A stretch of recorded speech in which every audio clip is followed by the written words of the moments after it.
Hello, and welcome to another episode of the Let's Talk Marvel Fan Theories podcast. I'm Taylor. And I'm Katie, and we're two sisters and borderline obsessed Marvel fans who have been following the Marvel Cinematic Universe closely for years. And now we want to share our MCU discussions with you. We chat about our own predictions and theories, plus some of our favorites from online, and our reactions to all of the Marvel content that's considered MCU canon, including the Disney Plus shows and the movies, as well as the Marvel news you need to know. All right, everyone, welcome to our last episode of 2022. I can't believe it's the end of the year. It's crazy. I feel like we just sat down to do our 2021 review, weirdly. And, I don't at all. I feel like it was literally yesterday. But just like last year, we're going to go through, we're going to rank all of the movies, and then we're going to go through and rank all of the shows. I know we just did an episode last week talking about Phase 4 in total. This is going to be run a little differently. Instead of just naming our tops and bottoms, we're going to go through the full list in ranked order. And just like every other episode, we're going to start with Katie, and we're going to start with the movies. Yeah, and I want to, preface the movies by just saying, if you haven't listened to our last episode, which Taylor just mentioned, we talked about all of Phase 4 as a whole, definitely go listen to it, especially for the movie part, because I think it very clearly shows how we feel about the three movies that came out this year, and I say that because we both put Black Panther out of all of Phase 4 as in our top two. I actually think we both put it as debatably number one, but I don't remember it. Ironically, that we just recorded this not that long ago. But it was at least in both of our top twos. And then we both put MOM and Thor Love and Thunder at our very bottom two. I thought Thor was worse. Taylor had thought MOM was worse. But either way, they were our bottom two of all of Phase 4. So I feel like that pretty clearly answers the question of where we think all of, looking at 2022, what those three movies rank as. Black Panther, to me, was the strongest out of all three of them. I thought it was the best out of all three of them. And then I thought MOM, out of these three, second. I've had my reasons. I've made it clear. You can also go and listen to all of our MOM-related content, especially our reactions, and I think we really in-depth explained some of the problems we had with it. But at the end of the day, I thought Thor was probably my least favorite out of all of the 2022 movies. I just, looking back on it, it just feels like it just wasn't it. I don't know. The more I think about it, the more I, put aside some thoughts of the plot and everything else. I just feel like it had a lot of potential and it missed the mark. Yeah. So, like Katie said, I think I was pretty clear about mine as well. Obviously, the best movie out of 2022 was Black Panther, far and away, by miles. Loved that film. Then for me, I will actually go Thor. I didn't love Thor. I thought it was good. It was, actually, let me rephrase that. I thought it was okay. I think, if you go back to our episode about Thor, we both kind of liked it at the beginning and then have kind of soured on it as time has gone. I think it became too much of a joke, and we've talked about that at length, so I won't say any more than that. And then you guys all know my problems with MOM. I just think it was inconsistent with the rest of how we talk about the multiverse and time travel in the MCU, and it just did not live up to the expectations. And I know that's, a tough thing to say because people always talk about blowing expectations out of proportion, but I think this was one movie that they really needed to exceed expectations, or at least meet expectations. Remember, it came right off the heels of No Way Home, which had sky-high expectations and exceeded them. So I think we all really thought, this is going to be a really solid few months for Marvel, and then MOM, just to what you said about Thor, it just was not it. Yeah, and this has become like my tagline when we talk about MOM, but it's called the Multiverse of Madness, yet there wasn't a lot of madness in the multiverse. I think we visited actually 2 or 3 other universes that weren't ours, because I don't really count the him and America's little fly through all the universes, because it's we didn't actually get to explore them. And even then, and I've said this before, the biggest reason I think it goes above Thor for me especially is because Scarlet Witch is the love of my life. So simply put, I'm going to put her above all to whatever I can, but I've talked about my issues with her character development. If I look past those, she's the best part of the movie, and that's genuinely, like, if I want to be objective, I'd still say that. Like, I would agree. Yeah, her being the villain is arguably the best part of the movie, and puts the stakes where they need to be, but it didn't feel like a Strange movie. And that frustrates me because I think he is a really cool character. I've really grown to like him after Infinity War, and I was like, cool, so I'm watching the Scarlet Witch, like, be awesome. And then there's Strange trying to stop her. Okay. Oh, but she's back on screen. Cool, look at her go. And then I'm like, oh, yeah, we're back to Strange. Okay. He was out of his own league in his own movie. Yeah. Yeah. I mean, at the end of the day, and I said this even when we were, doing reactions to the actual movie, he didn't stop Wanda. At the end of the day, she stopped herself. Yeah. Like, America, showed her everything and whatever, but at the end of the day, it was going into that universe, seeing her kids be terrified of her, and seeing how far she's come, and where she's gone and lost it to. Like, she decided to bring the Darkhold Castle down. That was her. Strange didn't stop her. So, that's just my 2 cents. Yep. Alright.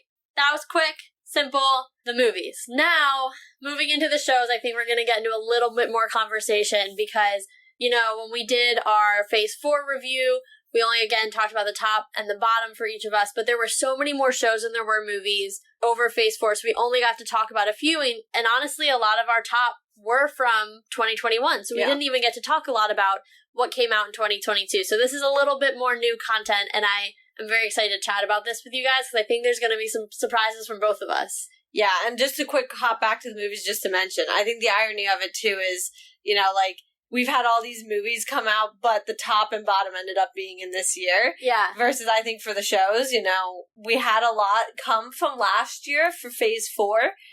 So to Taylor's point, let's get into some of the ones that, did come out this year and that were not even mentioned in our last episode. And trust me, guys, we had a list, so we knew they happened. Like, Katie forgot about Hawkeye, but I was sitting in front of a list, so I knew what shows came out in Phase 4. Well, we were also covering Phase 5, so I had that list in front of me, and I totally blanked on Hawkeye, even though I really had liked Hawkeye from last year.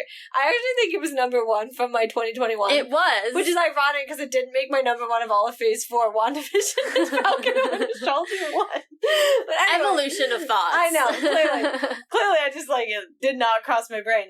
To be fair, recency bias, that might have been part of it. But, so I guess for shows, I mean, it's not going to be surprising that I'm going to put Moon Knight first. That made my top 2 plus honorable mention for TV shows of all Phase 4. I really, really liked Moon Knight, and it actually was one of those that grew on me the longer I didn't watch it. Not that I didn't like it as it was obviously coming out, but sometimes it's when you're looking at things, getting ready to talk about them, and you're trying to pay attention to things, you don't always love or pick up on things, or you're kind of getting, what's the opposite of, rose-tinted glasses almost? You almost have the opposite effect. You have, a critical lens. Yeah, you're looking at it almost too much, versus, the more I look back at it, the more I see clips from it and everything, I'm like, wow, I really genuinely really enjoyed this show. It was a different direction. And I really quite enjoyed that. So I would put Moon Knight first. And then, I feel like my 2 and 3 get a little muddled. It depends on when you ask me. I think for the same couple reasons, I know 2 and 3 are going to be at least, I know one's going to be She-Hulk, one's going to be Werewolf by Night. I don't know which one's going to go where, so we're going to leave them in a weird little middle area. They'll fill 2 and 3 on their own. I say both of them because they're also different than what Marvel did. They took a risk, and I liked it with Werewolf by Night because there's that old horror feel. Gave me very much Psycho vibes. Really enjoyed that. And, it was a cool little thing. They didn't think to do a TV episode and or a show. And they were like, no, we have the perfect thing to make a presentation for it, do a one-off, and I really enjoyed it. It was great for the season because obviously spooky season. So I really liked that, and for the same reason, that's why I liked She-Hulk. It might not have been perfect, and I know there were times I was very critical of it, but it took a risk. Marvel went to a different audience than they usually do, and, considering maybe it helps because I was in that audience, but I quite enjoyed it for that reason, and I liked that they did something different. They broke away from what they've been doing. Even the formula, I mean, it was our first 9-episode show since WandaVision. So, do I think it all worked? No, not all the time. I don't think it was always the best, but I definitely would put it maybe third, second, I don't know. But for the fact that it was a risk, it was different, and I liked the character. I just think maybe in the future I would enjoy seeing it a little bit more put together. I think there were moments I didn't feel that way. But then I would put, this is going to sound terrible, I'm going to put Guardians at 4th. They're a Christmas special. I don't know if it's the Bucky arm thing. I don't really know. I really did enjoy that. That was also something, just because it was that little special presentation leading into the holidays. It was fun. It was just, you know, I didn't have to think about it. And I think our episode for it was 20 minutes? I wasn't putting too much thought into it. It was fun to just, keep up with these characters. And I feel like I really have to justify putting Miss Marvel last. I like the show a lot. And I was saying this to Tara the other day in the car, because I also told her before recording this, I've, had my things picked out. I never do this, but I've practiced this episode, mentally in my head, because I've known what I was going to say. But I genuinely don't remember almost anything about Miss Marvel. And I can't even argue, it happened in June. I remember Moon Knight. I know what was happening in Moon Knight. And so I think it's the fact that nothing stuck out to me, that's why I'm putting it last. I love Kamala. I think she's a great character. I'm excited to see her moving forward, especially considering who she'll be around. I think it'll be really cool to see how her character fits in with Monica and obviously Carol. But I don't really, nothing about the show really, now that I'm looking back at it, stuck with me. We were doing the last episode, totally forgot that show existed. And I forgot Hawkeye, but that was last year, and I didn't think about it for a while. I did not remember the fact that we covered Miss Marvel at all. And so for me, that's the only reason I'm putting it last, is because if I feel like I can't say anything good nor bad about it because I don't remember it, how can I put it above other things? Yeah, that's fair. That's fair. I think I'm going to surprise you with some of my picks. Okay. My first one won't. Obviously, it was Werewolf by Night. That was in my top for all of Phase 4. I talked about it at length. I love it. I love the tonality of it. Gael Garcia Bernal, I think, entering the monster realm. So fun. Ted. I mean, I forgot to mention him in the last episode, but I thought about it after. I was like, how did we not mention him. Ted? I was thinking of him. I just was like, it's fine. But he comes to my brain, yes. So, yeah, I just thought that was so fun. And I just had such a good time watching it, talking about it. To your point, we didn't have to, what you were saying with the Guardians, we didn't have to go deep, but it was just fun to talk about it as a fan and be like, oh my gosh, this was so cool. I just want to live in that world, So that is definitely my top. I think my second might surprise you is actually the Guardians Christmas special. I think for a similar reason, in that I just have really fond memories of watching it. I genuinely enjoyed it. I thought it was funny. I mean, you and I were sitting there just cackling. How funny was it? Kevin Bacon. I love too that it also, having that confirmation that Mantis is actually Star-Lord's sister was actually really cool, and it added an extra element to it, and a depth, and I like that, and I think it's going to be really, hopefully, an important plot line moving forward as we go into Guardians. And I think it has a lot of potential to be, and I know we talked about even in that episode. Oh, totally. And so I think just for all of those reasons, I have to put that at number 2. And I think for number 3, I'm going to have to go with Ms. Marvel. I genuinely just think Kamala is such a fun character. I think she was giving me such Peter Parker vibes, especially early on in the show. And I just loved, she's so fun. And I can't wait to see her in the Marvels. I think she's the thing I'm looking forward to the most in that film. I really like Monica, and I'm so excited for Monica to be back too. But having seen and met Kamala and spent a lot more time with her than we got to spend with Monica, she's probably, I know it's the Marvels, and thank God it's not called Captain Marvel, because truly, she's the lowest on the totem pole of the characters that I'm excited about. Fair. So, I'm so excited for her in that film specifically. And I just think, it hurt my brain. There's a lot of questions about dimensions and realms, and that part still rankles me a little bit. Maybe that's why I blocked it out. Yeah, because it was so confusing, and it was come out on the heels of MOM, so it was even more confusing. But I still just think, her power, I want to understand it. I think there's so many interesting things to talk about as it relates to Shang-Chi and his rings and some of those things. I think that we're going to start to see those things start to connect, and I was excited that she got to be kind of a linchpin for connections potentially as we move forward into Phase 5. So that's why that is number 3. Number 4 for me is actually Moon Knight. As you all know, that was actually, if you remember, my most anticipated show of 2022. For whatever reason, it just didn't reach my level of expectation. However, Oscar Isaac was absolutely flawless, playing not 2, but 3 different characters throughout that show. So that's why it is next on my list. And I'm excited to see the character again. You know, that is not in any way a diss on the character. I think, you know, get him in with some other characters and see how he mixes it up. I'm excited to see the different personalities, meet different characters and things like that. So definitely excited to see Moon Knight again. And this might be a little bit of a shocker, but my least favorite was actually She-Hulk.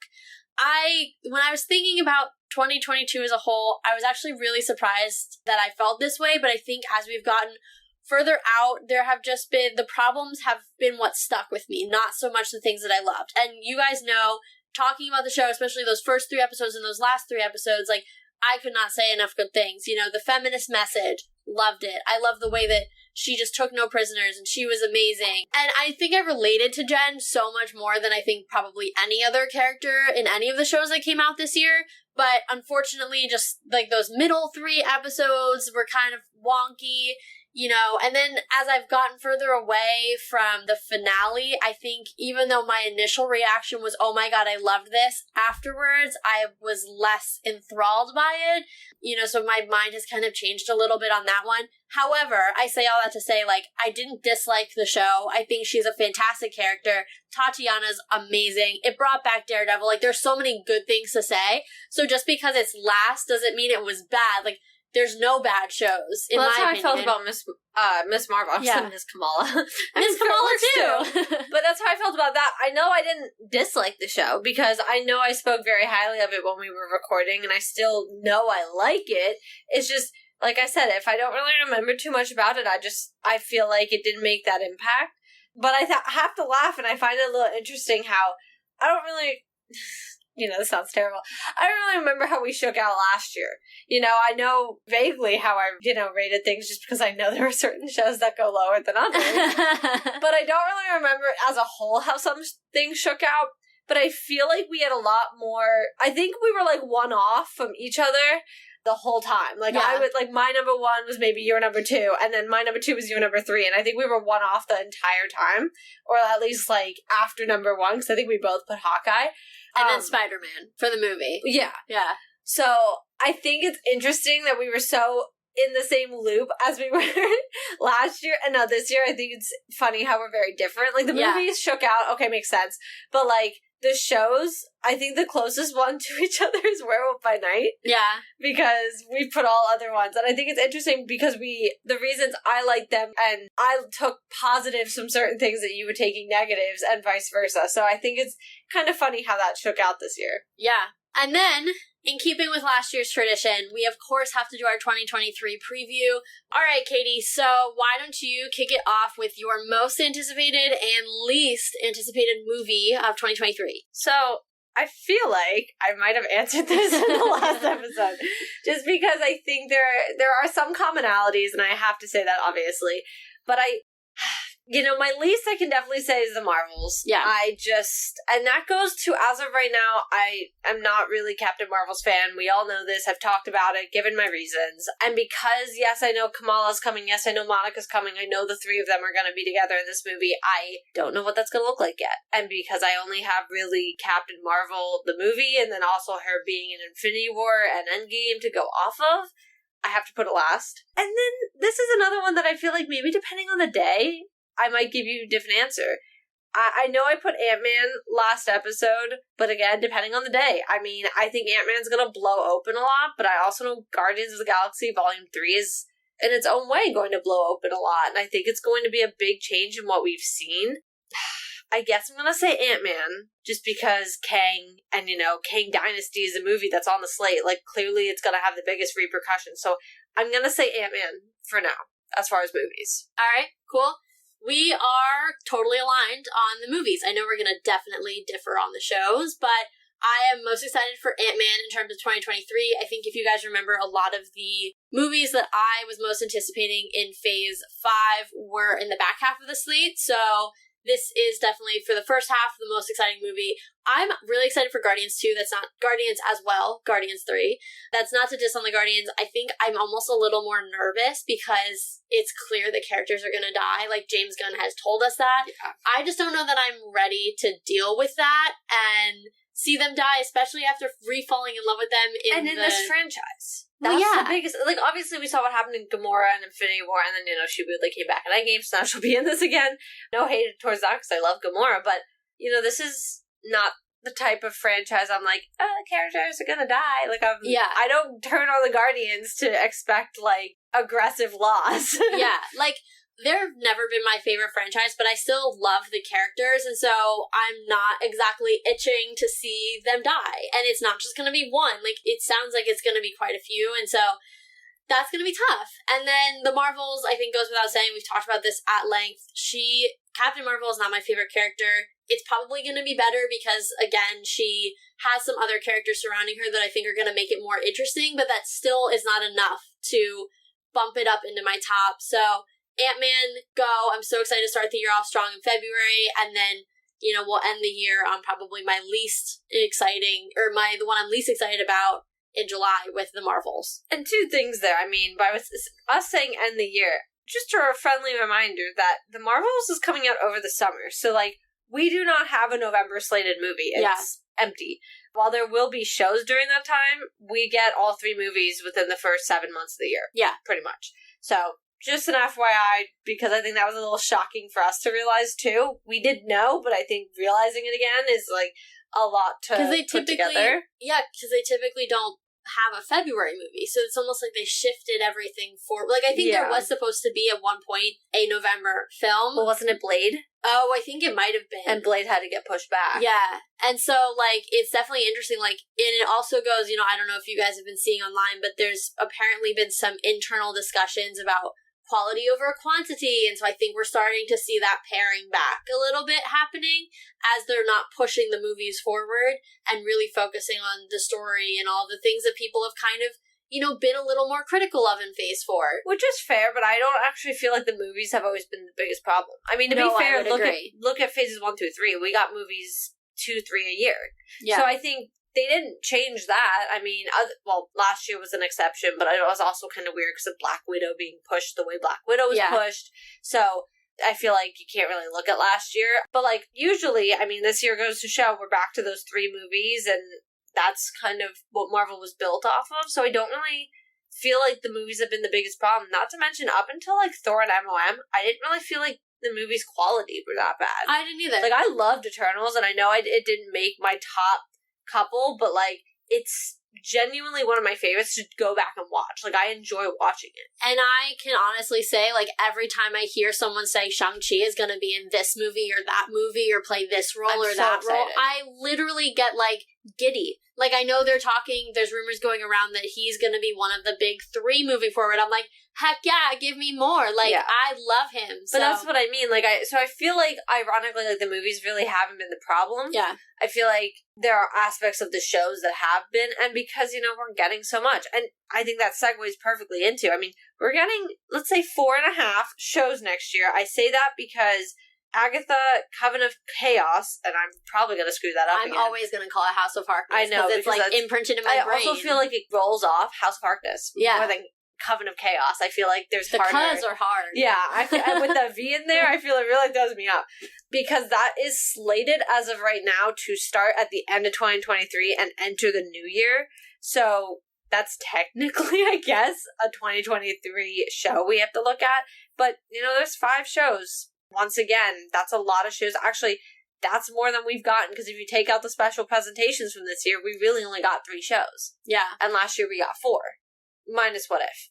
Okay, I was going to say, and we're definitely more than 4. Yeah, with the exception of What If, the live actions, we got 4. Yes, correct. Not to mention, What If Season 2 is kind of just floating out there. Yeah, it, like, exists, and then it doesn't exist, and then we get news on it, and then it's confusing. Yeah, so, I mean, that was initially slated for 2022.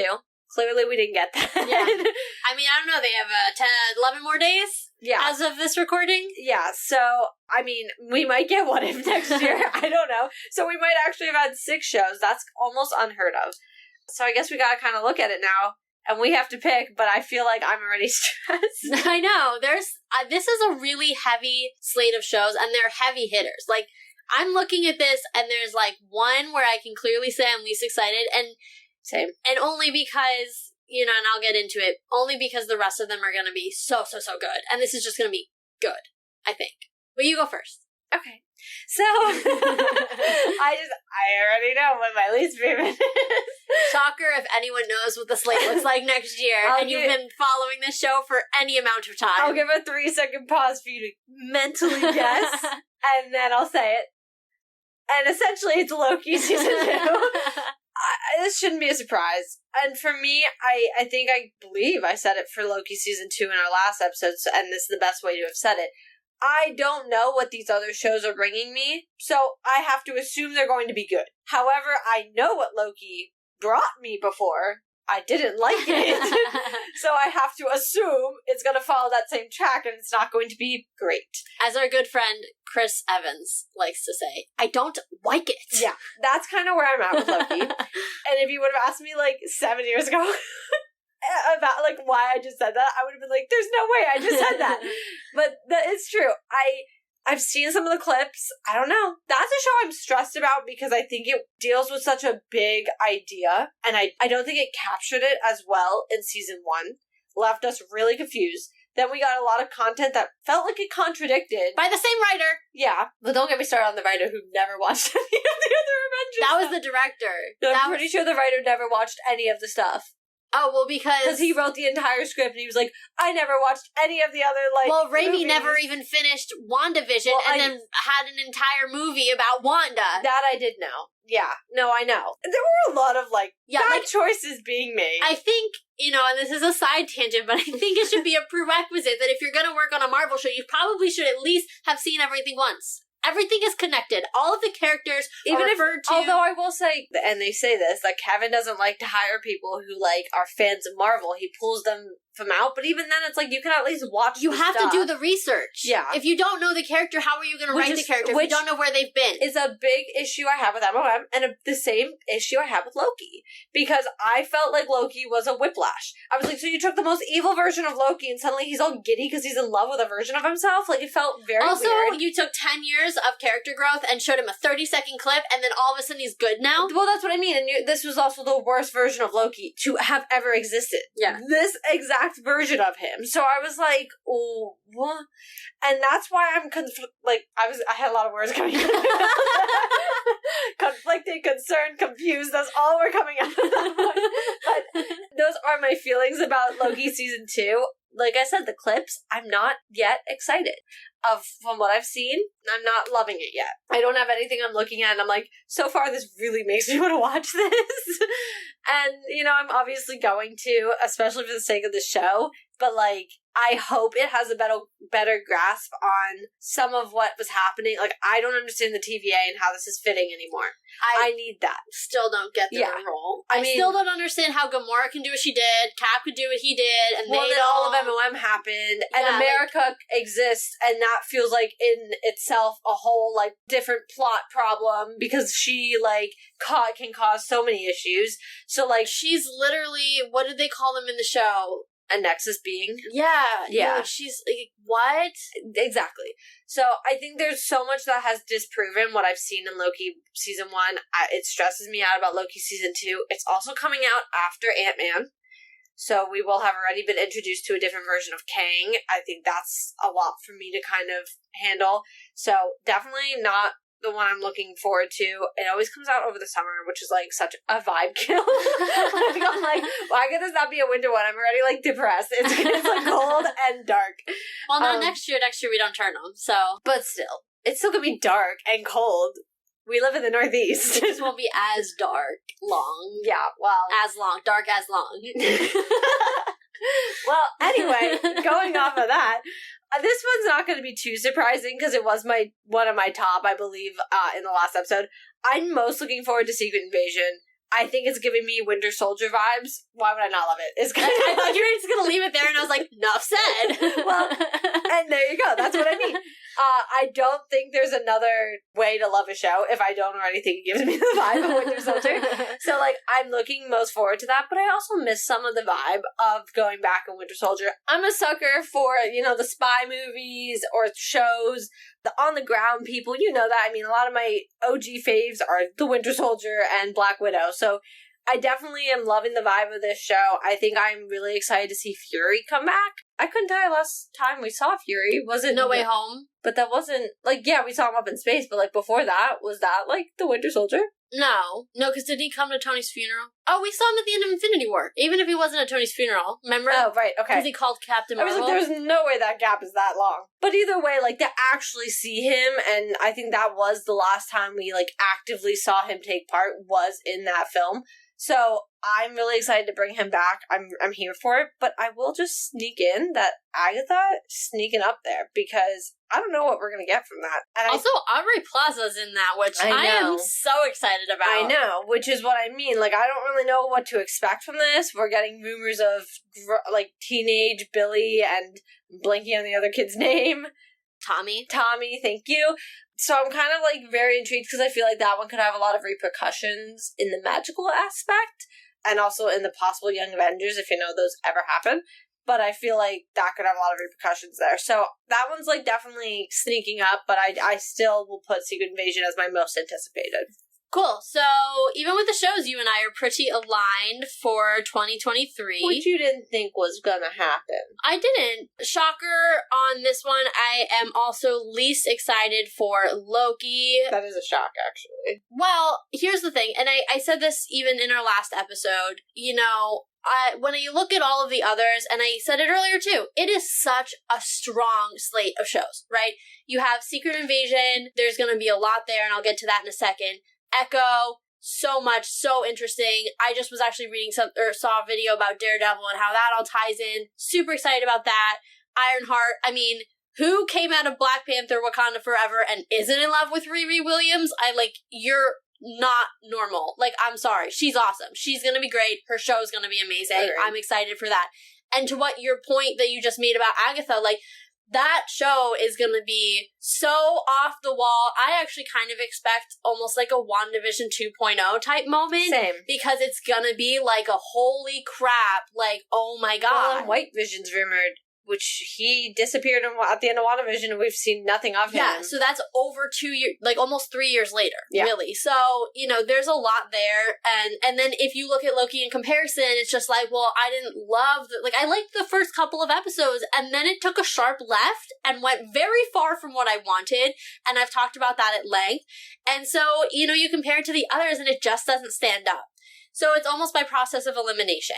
Now, my top, that's where it gets hard, because I just listed to you guys all of the reasons why each one of these shows have incredible merit and are going to be fantastic. So it's really difficult to pick one or, sneak in a second one that I'm most excited about. I think, though, I'm going to have to agree with Katie.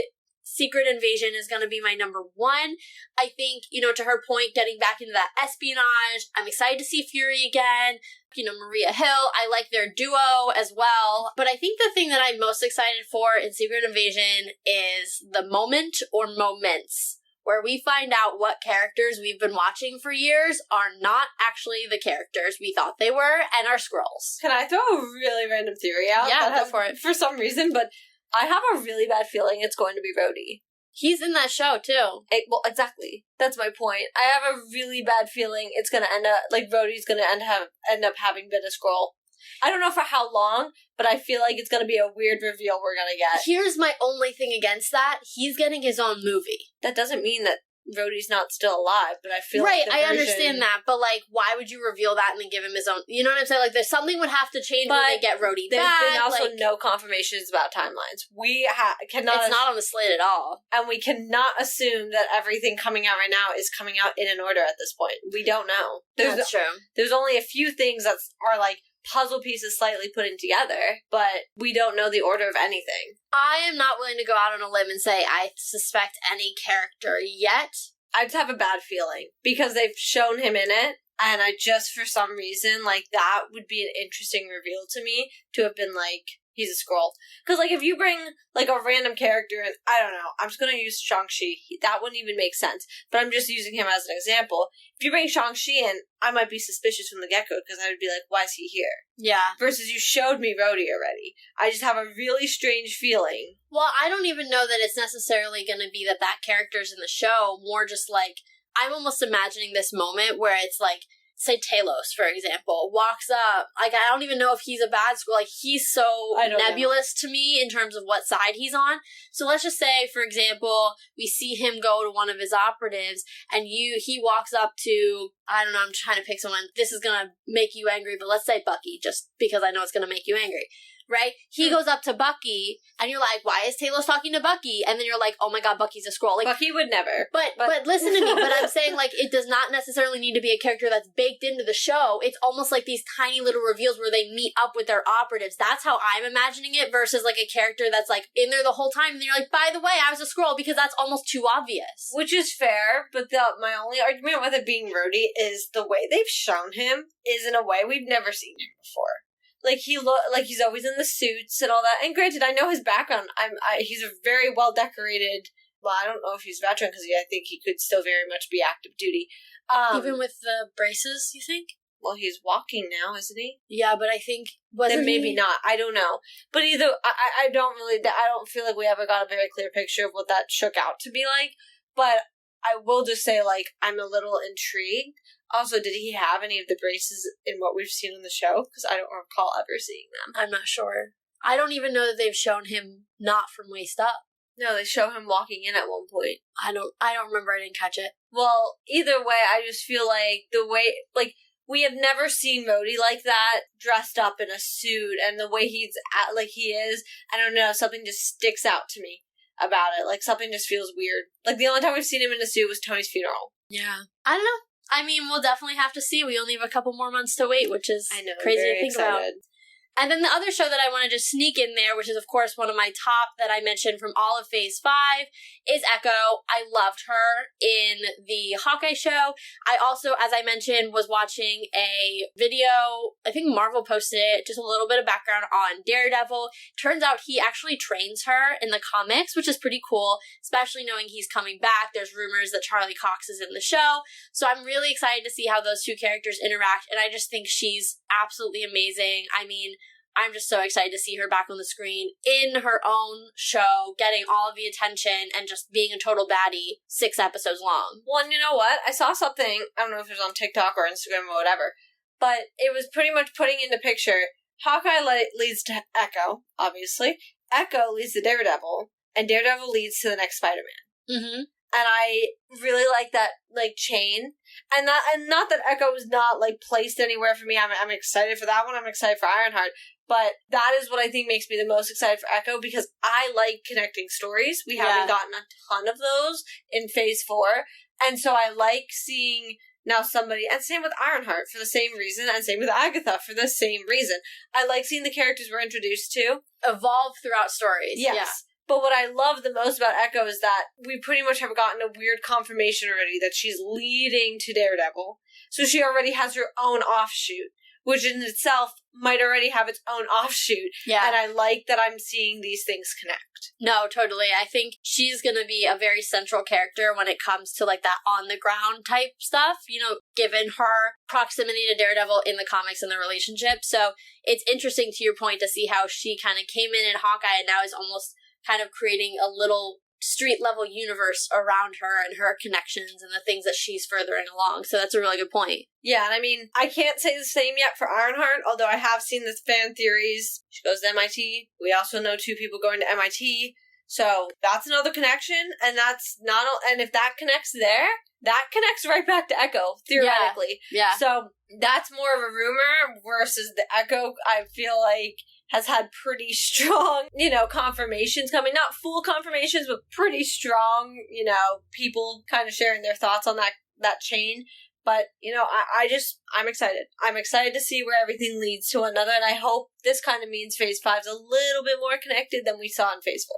Yeah, and I mean, if it's anything like 1 through 3, 1 was kind of like this character random, now you're introducing that character, and I think we saw that in 4. Like, it was wrapping up a few things from 3, but also, especially 2022, which we talked about last episode, a lot of new characters, a lot of new faces, a lot of new stories. Now that we've kind of started, not to say that we're not introducing people, because, we've got Blade coming down, and Daredevil is unsure if he's his old self or, whatever, but, like, he hasn't really been prominent in the MCU yet, so there's a lot of new characters still to come, but at the same time, we're starting to see these characters recurring, and they're starting to interact with different people, the same way we kind of started to see that in 2, and then especially in 3, so I think as we're potentially mirroring those relationships building that we saw in Phases 1 through 3, I think 5, will hopefully be a little less disparate, and I think that was a complaint that you and I both had about 4, so I'm definitely excited to see a little bit more connection and a little bit more bridge building in Phase 5 for sure. Agreed, and to wrap it all up, I'm just going to throw out the friendly reminder to everybody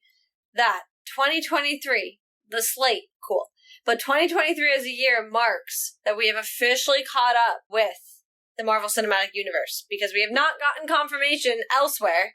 So, as of right now, I have to assume pretty much everything happened in 2023 within all of Phase 4. With the exception of Ms. Marvel, which is like a few years later. Yeah, but other than that, we've got no confirmation that nothing didn't happen in 2023.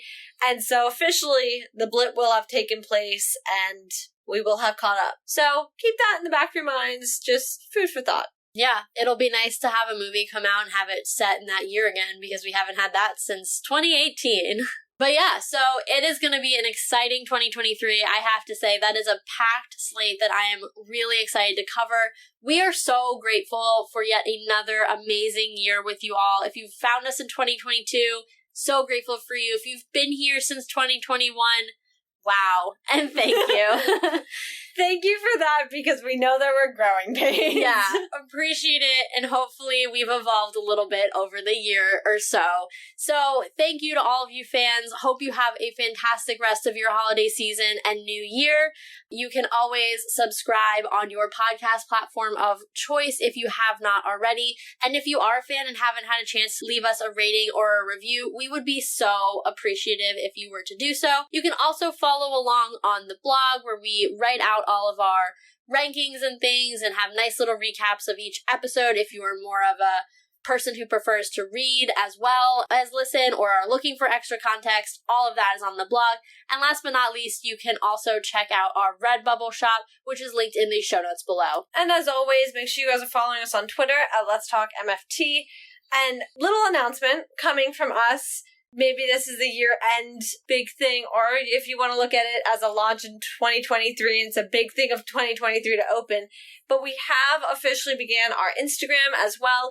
I don't think it's much of a secret that Twitter is in a very strange spot. And just to make sure that we can stay connected with all of you, just in case, just to have a little backup plan, we have launched our Instagram. It's letstalk.mft, so a little bit different, does have that dot in there, don't forget it, but make sure you're searching us and following us on Instagram as well. It'll run very much like our Twitter, a little less interactive, because of course Twitter's a little easier to tweet you guys all day, every day, but we definitely will be having all our podcast episodes, blog posts, and some, just fun content coming up on there. So make sure you're following that as well. Also, make sure you guys are subscribing to the newsletter. That will be, of course, continuing in the new year, and the January one will be out on New Year's Day. So make sure you guys are subscribing to that. You can do that on the blog. And lastly, just make sure you guys remember that we are moving back to our 2-week schedule. Obviously, we've kind of already been doing it, but just in case, we are going back to our 2 weeks, and in our time of content lull from Marvel, we will be picking up our replay episodes once again. You guys, I'm going to love this next one, because we're doing The Winter Soldier and Guardians of the Galaxy Volume 1. So very excited for that one. Keep an eye out for that in 2 weeks. And in the meantime, if you guys want, and as you should, watch some of the Marvel content over this time. Catch up if you're behind, and, catch up with us, because Marvel just blew your mind. So let's talk about it.